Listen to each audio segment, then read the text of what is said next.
தமிழகத்தில் உள்ள அனைத்து மாவட்ட நிகழ்வுகளையும் விரிவாக பார்ப்பதற்கு முன் தலைப்புச் செய்திகளை பார்க்கலாம்.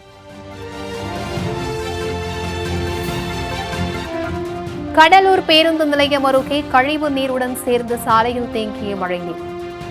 வடிகால் பணிகளை மேற்கொள்ளாததே மழைநீர் தேங்க காரணம் என பொதுமக்கள் குற்றச்சாட்டு.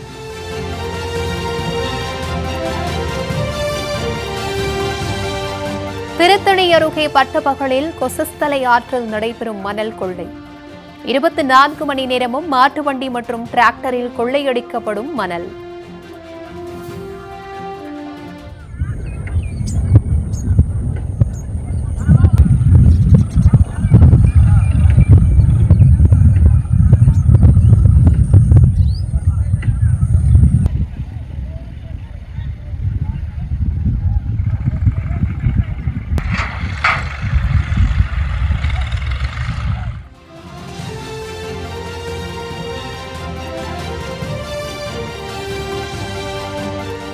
சேலம் மாவட்டம் ஓமலூர் வட்டாட்சியர் அலுவலகத்தில் மாற்றுத்திறனாளிகள் குடியேறும் போராட்டம். வட்டாட்சியருடன் வாக்குவாதம் ஏற்பட்டதால் மாற்றுத்திறனாளிகள் சாலை மறியல்.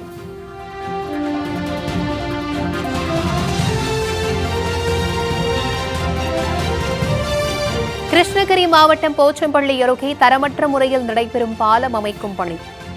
பொதுமக்களின் எதிர்ப்பையும் மீறி மழைநீரில் சிமெண்ட் கலவையை கொட்டிய ஒப்பந்ததாரர்.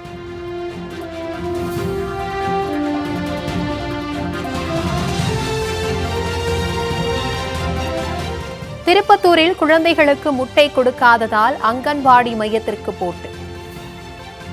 அங்கன்வாடி மைய பணியாளர்களிடம் சரமாரியாக கேள்வி எழுப்பிய பெற்றோர்கள்.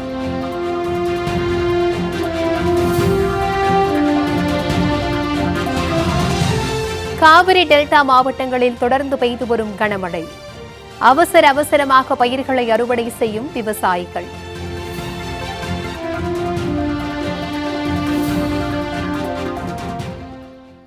கடலூரில் மழைநீர் கழிவுநீருடன் சேர்ந்து சாலையில் குளம் போல் தேங்கியதால் வாகனங்கள் ஊர்ந்து சென்றன. வங்கக்கடலில் நிலவும் காற்றழுத்த தாழ்வு மண்டலம் வலுப்பெற்றதை தொடர்ந்து தமிழகத்தில் பரவலாக கனமழை பெய்து வருகிறது. கடலூருக்கு இன்று கனமுதல் மிக கனமழைக்கான ரெட் அலர்ட் விடுக்கப்பட்டுள்ளது. இந்நிலையில் கடலூர் மாநகராட்சிக்கு உட்பட்ட இடங்களில் பரவலாக கனமழை பெய்து வருகிறது. இதனால் மத்திய பேருந்து நிலையம் அருகே உள்ள லாரன்ஸ் சாலையில் மழைநீர் கழிவுநீருடன் சேர்ந்து தேங்கியுள்ளது. இதனால் அவதியடைந்த அப்பகுதி மக்கள் வடிகால் பணிகளை முறையாக மேற்கொள்ளாததே மழைநீர் தேங்க காரணம் என்று குற்றம் சாட்டியுள்ளனர்.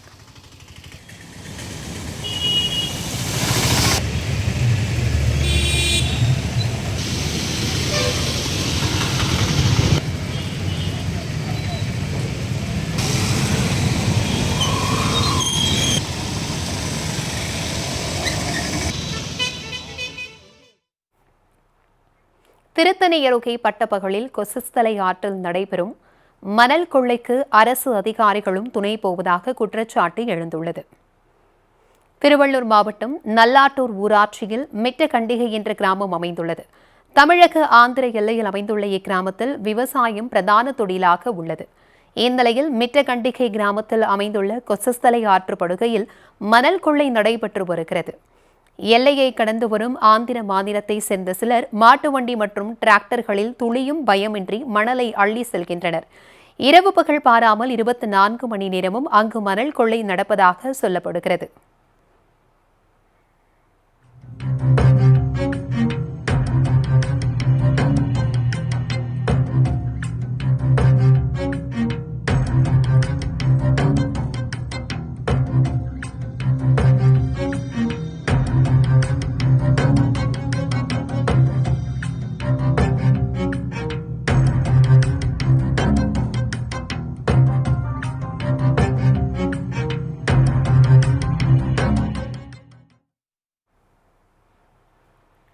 மணல் கொள்ளையை வருவாய்த்துறையினரும் போலீசாரும் கண்டும் காணாமல் இருப்பதாக கூறப்படுகிறது.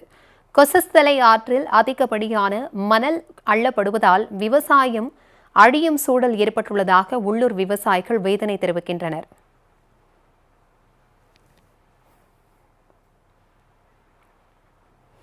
சேலம் மாவட்டம் ஓமலூரில் படுகை மற்றும் பாத்திரங்களுடன் சென்று மாற்றுத்திறனாளிகள் வட்டாட்சியர் அலுவலகத்தில் குடியேறும் போராட்டத்தில் ஈடுபட்டனர்.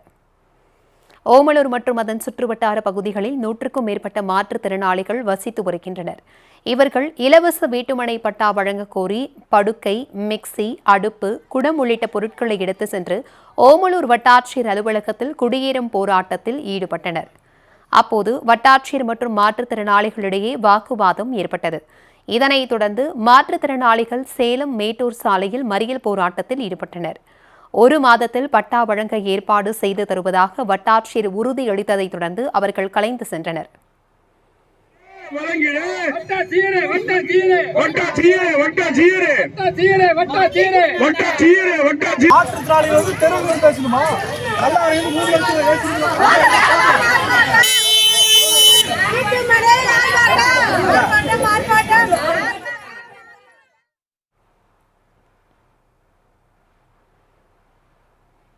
போச்சம்பள்ளி அருகே மழைநீரை வெளியேற்றாமல் பாலம் அமைக்கும் பணியில் ஈடுபட்ட ஒப்பந்ததாரர் மீது நடவடிக்கை எடுக்குமாறு பொதுமக்கள் கோரிக்கை விடுத்துள்ளனர். கிருஷ்ணகிரி மாவட்டம் பாரூரை அடுத்த புங்கம்பட்டி கிராமத்தில் 1,92,00,000 ரூபாய் செலவில் 3 சிறு பாலங்களை அமைக்கும் பணி நடைபெற்று வருகிறது. இதற்காக தோண்டப்பட்ட பள்ளத்தில் மழைநீர் தேங்கியிருந்தது. இந்நிலையில் மழைநீரை வெளியேற்றாமலேயே அங்கு கான்கிரீட் அமைக்கும் பணி நடைபெற்று வருகிறது. பொதுமக்கள் எச்சரித்தும் கேட்காத ஊழியர்கள் பள்ளத்தில் சிமெண்ட், ஜல்லி கலவையை கொட்டினர். இதனை செல்போனில் வீடியோ பதிவு செய்த பொதுமக்கள் கலவை கலக்காமல் நேரடியாக சிமெண்ட், ஜல்லியை பள்ளத்தில் போட்டு விடலாமே என்று ஊழியர்களிடம் கேள்வி எழுப்பினர்.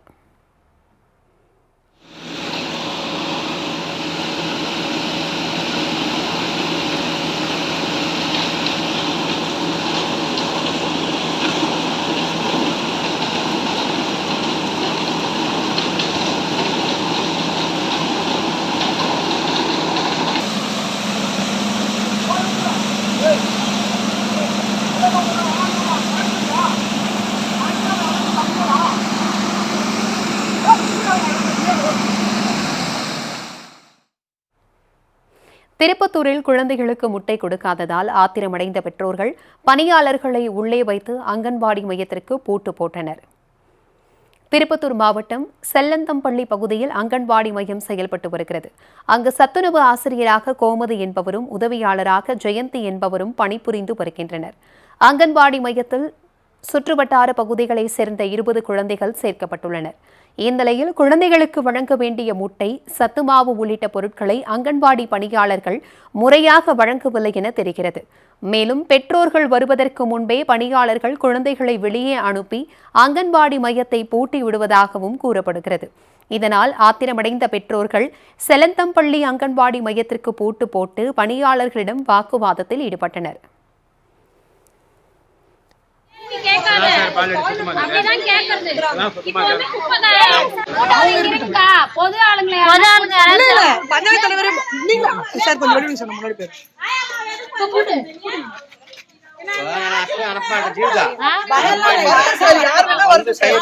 எங்க பசங்க அமிச்சா சேஃப்டி வேணும், அவ்வளவுதான் தேவை. பசங்களை பத்திரமா பாத்துக்கணும். மேட்டுப்பாளையம் அருகே மாட்டுக் கொட்டகையில் அரசு பள்ளியை நடத்த பெற்றோர்களும் சமூக ஆர்வலர்களும் கடும் எதிர்ப்பு தெரிவித்து வருகின்றனர். கோவை மாவட்டம் காரமடை நகராட்சிக்கு உட்பட்ட டிஜிபுத்தூரில் அரசு ஆரம்ப பள்ளி செயல்பட்டு வருகிறது. சுற்றுவட்டார பகுதிகளைச் சேர்ந்த 40 மாணவ மாணவிகள் அங்கு படித்து வருகின்றனர். கடந்த 5 மாதங்களுக்கு முன்பு இப்பள்ளியை இடித்து புதிய வகுப்பறைகளை கட்டும் பணி தொடங்கியது. தற்பொழுது வரை அந்த பணிக்கான அடித்தளம் கூட அமைக்கப்படவில்லை என சொல்லப்படுகிறது. இந்நிலையில் ஆரம்ப பள்ளியில் படிக்கும் மாணவர்களுக்கு மாட்டுக் கொட்டகையில் வகுப்புகள் நடத்தப்படுகிறது. மாணவர்களின் நலன் கருதி வகுப்புகளை வேறு இடத்திற்கு மாற்றி கட்டுமான பணிகளை விரைந்து முடிக்குமாறு மாவட்ட நிர்வாகத்திற்கு பெற்றோர்கள் கோரிக்கை விடுத்துள்ளனர். ஸ்கூல் இடிச்சு 5 மாசம் ஆச்சுங்க, அந்த நடவடிக்கையும் எடுக்கல. எங்க பிள்ளைங்க மாட்டுக்கோட்டையில தான் ஸ்கூல் படிச்சுட்டு இருக்காங்க. நாங்க எங்க எந்த வசதியும் கிடையாது. சீக்கிரமா அந்த ஸ்கூலு கட்டி தருமாறு நான் பணியுடன் கேட்டுக்கொள்கிறோம். வள்ளியூர் சுப்பிரமணிய சுவாமி கோவிலில் வைக்கப்பட்டுள்ள சாய்வுதள பாதை வழியாக சென்று மாற்றுத்திறனாளிகள் சுவாமி தரிசனம் செய்தனர். நெல்லை மாவட்டம் வள்ளியூரில் மிகவும் பிரசித்தி பெற்ற குடைவரை கோவிலான சுப்பிரமணிய சுவாமி கோவில் அமைந்துள்ளது. அங்கு தினமும் ஆயிரக்கணக்கான பக்தர்கள் சுவாமி தரிசனம் செய்து வருகின்றனர். இந்நிலையில் திருச்செந்தூர் முருகன் கோவிலில் இருப்பதைப் போல வள்ளியூரிலும் மாற்றுத்திறனாளிகள் சுவாமி தரிசனம் செய்ய ஏதுவாக சாய்வுதள பாதை அமைத்து தருமாறு கோரிக்கை எழுந்தது. இதனை ஏற்ற அறநிலையத்துறை நுழைவு வாயிலில் இருந்து மூலஸ்தானம் வரை பிரத்யேக சாய்வுதள பாதை அமைத்தது. இதனைத் தொடர்ந்து மாற்றுத்திறனாளிகள் சக்கர நாற்காலியில் சென்று சுப்பிரமணிய சுவாமியை தரிசனம் செய்தனர். கேஸ் வழங்கும் தமிழ்நாடு 360 அடுத்து வருவது ஊர் நிகழ்வுகளை விரைவாக வழங்கும் உள்ளூர் எக்ஸ்பிரஸ்.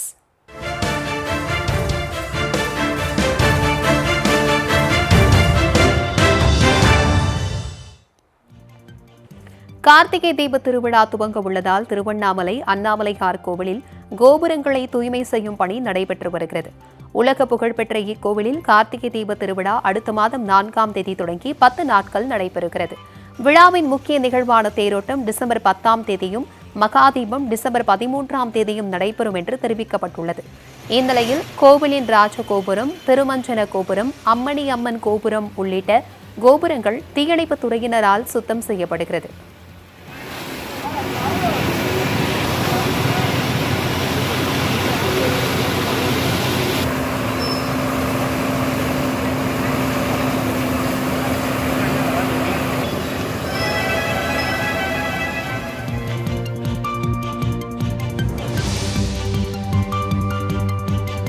திருவள்ளூர் மாவட்டம் பொன்னேரி மற்றும் அதன் சுற்றுவட்டார பகுதிகளில் விட்டுவிட்டு கனமழை பெய்தது.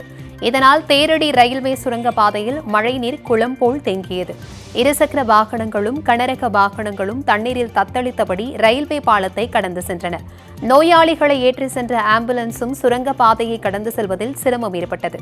மழைநீரை அகற்ற உரிய நடவடிக்கை எடுக்குமாறு நகராட்சி நிர்வாகத்திற்கு வாகன ஓட்டிகள் கோரிக்கை விடுத்துள்ளனர்.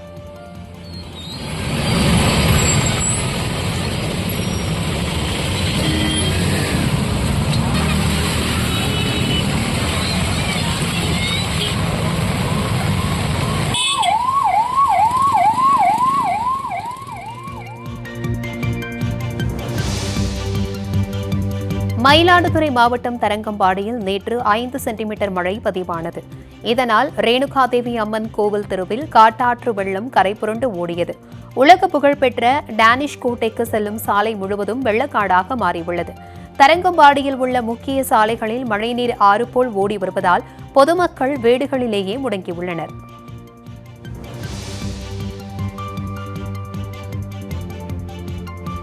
ராமநாதபுரம் அருகே கால் முறிந்து மழைநீரில் தத்தளித்த புள்ளிமானை உள்ளூர் இளைஞர்கள் பத்திரமாக மீட்டனர்.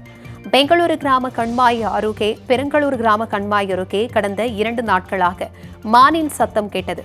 இதனை அறிந்த உள்ளூர் இளைஞர்கள் கண்மாய் அருகே சென்று பார்த்தபோது புள்ளிமான் ஒன்று காலில் அடிபட்ட நிலையில் விழுந்து கிடந்தது. இதனைத் தொடர்ந்து இளைஞர்கள் புள்ளிமானை மீட்டு வனத்துறை அதிகாரிகளிடம் ஒப்படைத்தனர்.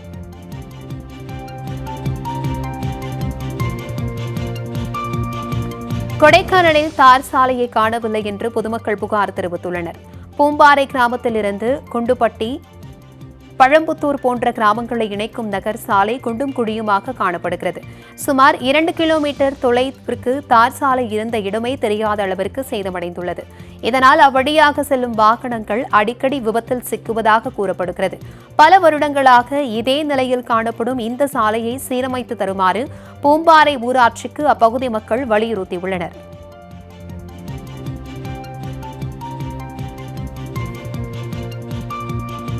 திருத்தணியில் மின்விளக்குகள் எரியாததால் இரவு நேரங்களில் வாகன ஓட்டிகள் விபத்தில் சிக்கும் அபாயம் உருவாக்கியுள்ளது. திருத்தணி நகராட்சி நுழைவு வாயில் முன்பு உள்ள உயர் கோபுர மின்விளக்கு பல நாட்களாக எரியவில்லை. திருத்தணிக்கு வரும் வாகனங்களும் அங்கிருந்து சென்னை மற்றும் திருப்பதி நோக்கி செல்லும் வாகனங்களும் இப்பகுதியை கடந்துதான் செல்ல வேண்டும். அப்பகுதியில் போதிய அளவில் வெளிச்சம் இல்லாததால் வாகன ஓட்டிகள் கடும் அவதியடைந்துள்ளனர்.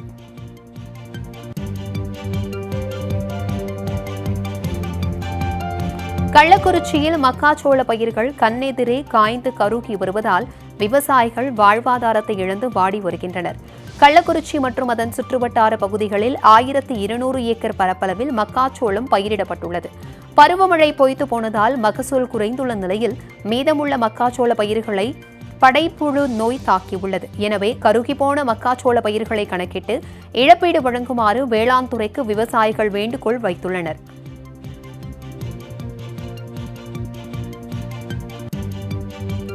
பொதுமக்களின் கோரிக்கையை ஏற்று ஈரோடு மாவட்டம் அந்தியூரில் சுற்றுலாத்துறை சார்பில் படகு இல்லம் திறக்கப்பட்டுள்ளது.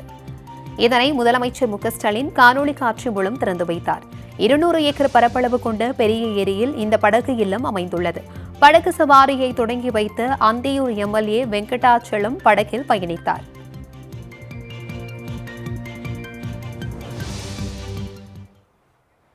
ஃபோஸ்டர்ஸ் எட்கேஸ் வழங்கும் தமிழ்நாடு 360 மாவட்டங்களில் நடந்த விளையாட்டு செய்திகளை வழங்க வருகிறது விளையாட்டுக் களம்.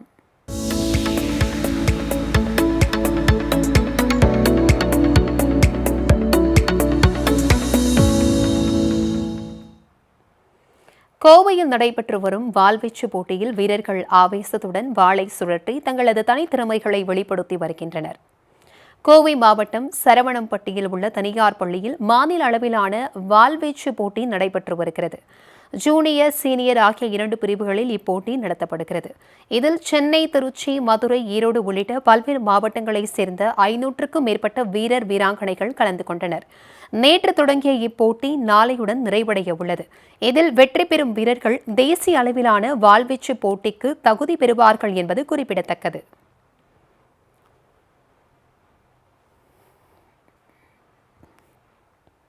சிவகங்கையில் கண்களை கட்டியவாறு அம்புகளை குறி தவறாமல் இலக்கின் மீது எய்து மாணவர்கள் உலக சாதனை படைத்துள்ளனர். சிவகங்கை மாவட்டம் சிங்கம்புணரில் உள்ள தனியார் பள்ளியில் இந்த சாதனை நிகழ்ச்சி நடைபெற்றது. இதில் பங்கேற்ற சிங்கப்பூரை சேர்ந்த மாணவர்கள் கண்களை கட்டியவாறு ஆழ்மனதை பயன்படுத்தி இலக்கின் மீது அம்புகளை எய்தனர். 10 வயது மாணவர்களுக்கு 10 மீட்டர் தூரமும் 18 வயது மாணவர்களுக்கு 18 மீட்டர் தூரமும் இலக்காக நிர்ணயம் செய்யப்பட்டது. சிறப்பாக அம்புகளை எய்த மாணவர்களுக்கு சாதனை சோழன் உலக சாதனை புத்தகத்தில் இடம்பெற்றுள்ளது. இதனைத் தொடர்ந்து வெற்றி பெற்ற மாணவர்களுக்கு உலக சாதனைக்கான சான்றிதழ்களும் கேடயங்களும் வழங்கப்பட்டன.